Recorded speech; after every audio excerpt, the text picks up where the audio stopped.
Channel യുദ്ധം ആരംഭിച്ചിരിക്കുന്നു. തിരികൊളുത്തിയത് രാജീവ് ചന്ദ്രശേഖർ ആണെങ്കിൽ അതിപ്പോൾ ഏറ്റുപിടിച്ചിരിക്കുന്നു ഏഷ്യാനെറ്റും ഒടുവിൽ റിപ്പോർട്ടർ ടിവിയും. അങ്ങനെ ടി വി ചാനലുകളിലൂടെ ചാനൽ സിംഹങ്ങൾ ഏറ്റുമുട്ടുന്നത് കണ്ടെങ്കിൽ ഇനിയിപ്പോൾ അത് കോടതി വരാന്തയിലും ഉണ്ടാകുമെന്ന കാര്യത്തിൽ സംശയമില്ല. മലയാളികളുടെ സ്വീകരണ മുറിയിലെത്തുന്ന പ്രിയപ്പെട്ട ചാനൽ അവതാരകരൊക്കെ തന്നെ 100 കോടി 150 കോടിയോളം നഷ്ടപരിഹാര കേസുമായി ബന്ധപ്പെട്ട് അലയേണ്ട ഒരു സാഹചര്യമാണ് ഉണ്ടായിരിക്കുന്നത്. വലിയൊരു നിയമയുദ്ധത്തിലേക്ക് കടന്നിരിക്കുന്നു ഏഷ്യാനെറ്റും അതുപോലെ തന്നെ റിപ്പോർട്ടർ ചാനലും. റിപ്പോർട്ടർ ടി വി പ്രചരിപ്പിച്ച വ്യാജ വാർത്തകളെ തുടർന്ന് ചാനലിലും അതിന്റെ ചുമതലക്കാർക്കുമെതിരെ നടപടി സ്വീകരിക്കുമെന്ന് ബി.ജെ.പി. സംസ്ഥാന അധ്യക്ഷൻ രാജീവ് ചന്ദ്രശേഖർ നേരത്തെ തന്നെ പറഞ്ഞൊരു വിഷയമായിരുന്നു. അതുമായി ബന്ധപ്പെട്ടാണ് 100 കോടി രൂപയുടെ മാനനഷ്ട കേസ് സമർപ്പിച്ചിരിക്കുന്നത്.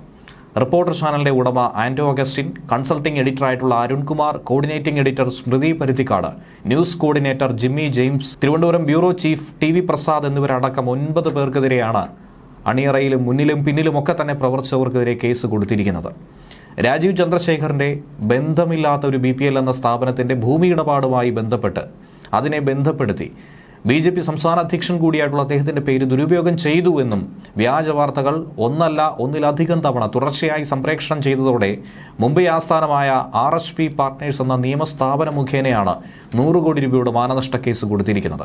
7 ദിവസം സമയം അവശേഷിക്കുന്നു. ഈ ദിവസത്തിനുള്ളിൽ ഒരാഴ്ചയ്ക്കുള്ളിൽ വ്യാജ വാർത്ത പിൻവലിച്ച് മാപ്പ് പറയണമെന്നാണ് നോട്ടീസിൽ പറയുന്നത്. അതല്ലെങ്കിൽ ഗുരുതരമായ നിയമ നടപടികൾക്ക് നിങ്ങൾ വിധേയരാകേണ്ടി വരുമെന്നാണ് RSP പാർട്ട്നേഴ്സ് അയച്ച വക്കീൽ നോട്ടീസിൽ മുന്നറിയിപ്പ് കൊടുത്തിരിക്കുന്നത്.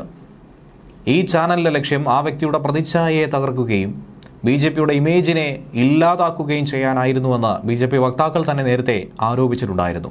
മാധ്യമ സ്വാതന്ത്ര്യം എന്നതിന്റെ പേരിൽ വ്യക്തികളുടെ പ്രതിച്ഛായയെ കളങ്കപ്പെടുത്താനുള്ള ഈ ശ്രമങ്ങൾ ഒരു കാലത്തും പൊറുക്കില്ല എന്നാണ് വ്യക്തമാക്കിയിട്ടുള്ളത്. കഴിഞ്ഞ ദിവസങ്ങളിലായി തന്നെ BPL കമ്പനി ഭൂമി ഇടപാടെന്ന പേരിൽ റിപ്പോർട്ടർ ടി.വി. ഒരു പരമ്പര തന്നെ പ്രക്ഷേപിപ്പിച്ചിട്ടുണ്ടായിരുന്നു. അതിൽ രാജീവ് ചന്ദ്രശേഖറിന്റെ പേരെടുത്തു പറഞ്ഞുകൊണ്ട് ഈ ഒരു കൊള്ളയ്ക്ക് കൂട്ടുനിന്നു എന്നതടക്കമുള്ള വാർത്തകളായിരുന്നു പ്രചരിപ്പിച്ചത്. ഈ കമ്പനിയുമായി ഇന്ന് രാജീവ് ചന്ദ്രശേഖറിന് യാതൊരുവിധ ബന്ധവുമില്ലെന്നും തെറ്റായ വിവരങ്ങൾ ഉദ്ദേശപൂർവ്വം മനഃപൂർവ്വം കെട്ടിച്ചമച്ചുവെന്നുമാണ് ഈ കേസിൽ പറയുന്നത്. ഇതുകൂടാതെ ഇത് അടിസ്ഥാനരഹിതമെന്ന് പറഞ്ഞുകൊണ്ട് BPL തന്നെ ഈ സമയം രംഗത്ത് വന്നിട്ടുണ്ടായിരുന്നു. ബി.ജെ.പി. സംസ്ഥാന പ്രസിഡന്റ് കൂടിയായിട്ടുള്ള രാജീവ് ചന്ദ്രശേഖറിനെതിരായിട്ടുള്ള ഭൂമി ക്രമക്കേട് ആരോപണം അടിസ്ഥാനരഹിതവും വസ്തുതാവിരുദ്ധവുമാണെന്നാണ് BPL CEO പറഞ്ഞത്. 2003 സുപ്രീം കോടതി തള്ളിയ ഭൂമി പതിച്ചു നൽകലിലെ ക്രമക്കേടെന്ന ആരോപണമാണ് ഇപ്പോൾ വീണ്ടും ഒരു വിഭാഗം മാധ്യമങ്ങൾ ഉന്നയിക്കുന്നത്. ഈ ആരോപണങ്ങൾ അവാസ്തവവും നിയമപരമായി ഒട്ടും തന്നെ സാധുതയില്ലാത്തതുമാണെന്നാണ് BPL ലിമിറ്റഡ് വാർത്താക്കുറിപ്പിൽ പറഞ്ഞത്. രാജീവ് ചന്ദ്രശേഖറിന് BPL ലിമിറ്റഡുമായി ഇന്ന് സാമ്പത്തിക ഇടപാടോ ഓഹരി പങ്കാളിത്തമോ യാതൊരുവിധ ബന്ധമോ ഇല്ല. ഈ ആരോപണങ്ങൾ അതുകൊണ്ട് തന്നെ രാഷ്ട്രീയ പ്രേരിതവും ദുരുദ്ദേശപരവും തെറ്റിദ്ധാരണ ഉയർത്തുന്നതുമാണെന്നാണ് BPL CEO ശൈലേഷ് മുതലർ വ്യക്തമാക്കുന്നത്. പതിച്ചുകൊടുത്ത ഭൂമിയിൽ 1996നും 2004നും ഇടയ്ക്ക് BPL 450 കോടി രൂപയുടെ നിക്ഷേപം നടത്തിയതായി കമ്പനി തന്നെ പറയുന്നു. BPL ലിമിറ്റഡ് കൊടുത്ത വാർത്താക്കുറിപ്പിന്റെ വിശദീകരണത്തിന്റെ പൂർണ്ണരൂപം ഇങ്ങനെയായിരുന്നു: രാജീവ് ചന്ദ്രശേഖറിന് BPL ലിമിറ്റഡുമായി സാമ്പത്തിക ഇടപാടോ ഓഹരി പങ്കാളിത്തമോ ഇല്ല. ഇപ്പോഴുള്ള ആരോപണങ്ങൾ നിയമപരമായി സാധുതയില്ലാത്തവ മാത്രമല്ല, രാഷ്ട്രീയ പ്രേരിതവും തെറ്റിദ്ധാരണ സൃഷ്ടിക്കുന്നതുമാണ്. ഇത് പരസ്യമായി ഇവർക്കെതിരെ നിലപാട് വ്യക്തമാക്കുകയാണ്. പതിച്ചു നൽകിയ ഭൂമിയിൽ 96 മുതൽ 2004 വരെ BPL 450 കോടി രൂപയുടെ നിക്ഷേപം നടത്തിയിരുന്നു. ഇത് കമ്പനി നിയമാനുസൃതവും സുതാര്യവുമായ ഇടപാടെന്ന് BPL തന്നെ പറയുന്നു. ഭൂമി ക്രമക്കേട് ആരോപണങ്ങൾ രാഷ്ട്രീയ പ്രചാരണത്തിന്റെ ഭാഗമാകുന്നത് ദേശീയ സംസ്ഥാന മാധ്യമങ്ങൾ ശ്രദ്ധിച്ചിട്ടുണ്ട്. BPL ലിമിറ്റഡ് നേരത്തെ നിക്ഷേപിച്ച ഭൂമിയും നിർവഹിച്ച സാമ്പത്തിക ഇടപാടുകളും പൊതുവിൽ നിയമാനുസൃതവും തെളിവ് ഉള്ളതുമാണ്. രാജീവ് ചന്ദ്രശേഖറിനെതിരെയായിട്ടുള്ള ആരോപണങ്ങൾ നിയമപരമായി ശാസ്ത്ര പരിശോധനയിൽ നിരാകരിക്കപ്പെട്ടവ മാത്രമാണെന്നും പൊതുജനങ്ങൾക്കിത് തെറ്റിദ്ധാരണ വരുത്താൻ അനുവദിക്കില്ല എന്നും കമ്പനി പറയുന്നു. ഭൂമി ക്രമക്കേട് ആരോപണങ്ങളെപ്പറ്റി രാജീവ് ചന്ദ്രശേഖറിനെതിരായിട്ടുള്ള വാർത്തകൾ ഇതുകൊണ്ട് തന്നെ വ്യാജമാണെന്ന് BPL ലിമിറ്റഡ് തന്നെ പറയുന്നു. രാജ്യാന്തര നിലവാരമുള്ള നിയമാനുസൃത നിക്ഷേപ പ്രവർത്തനങ്ങൾ BPL നടത്തിക്കൊണ്ടിരിക്കുന്നു.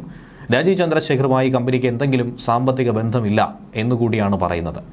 ഇതുകൂടി കണക്കിലെടുത്താണ് നിയമയുദ്ധം ഇന്നിപ്പോൾ ആരംഭിച്ചിരിക്കുന്നത്. എന്നാൽ ഇതുകൊണ്ട് അവസാനിക്കുന്നില്ല, മറിച്ച് രാജീവ് ചന്ദ്രശേഖറിനും അദ്ദേഹത്തിൻ്റെ സ്ഥാപനങ്ങൾക്കുമെതിരായിട്ടുള്ള യുദ്ധം തുടങ്ങിയിരിക്കുന്നുവെന്ന് തന്നെയാണ് റിപ്പോർട്ടറും പറഞ്ഞിരിക്കുന്നത്.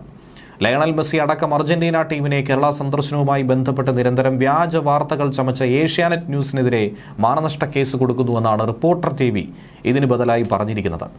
ഏഷ്യാനെറ്റ് ന്യൂസ് ഉടമയും BJP സംസ്ഥാന അധ്യക്ഷനുമായിട്ടുള്ള രാജീവ് ചന്ദ്രശേഖർ ഉൾപ്പെടെ 15 പേർക്ക് ഇതുമായി ബന്ധപ്പെട്ട് വക്കീൽ നോട്ടീസ് അയച്ചിട്ടുണ്ട്. രാജീവ് ചന്ദ്രശേഖറിന് പുറമെ സിന്ധു സൂര്യകുമാർ, വിനു വി ജോൺ, PG സുരേഷ് കുമാർ, അബ്ജോദ് വർഗീസ്, അനൂപ് ബാലചന്ദ്രൻ, ജോഷി കുര്യൻ, അഖില നന്ദകുമാർ, ജെവിൻ ടുട്ടു, അശ്വിൻ വല്ലത്ത്, റോബിൻ മാത്യു എന്നിവർക്കാണ് നോട്ടീസ് അയച്ചിരിക്കുന്നത്.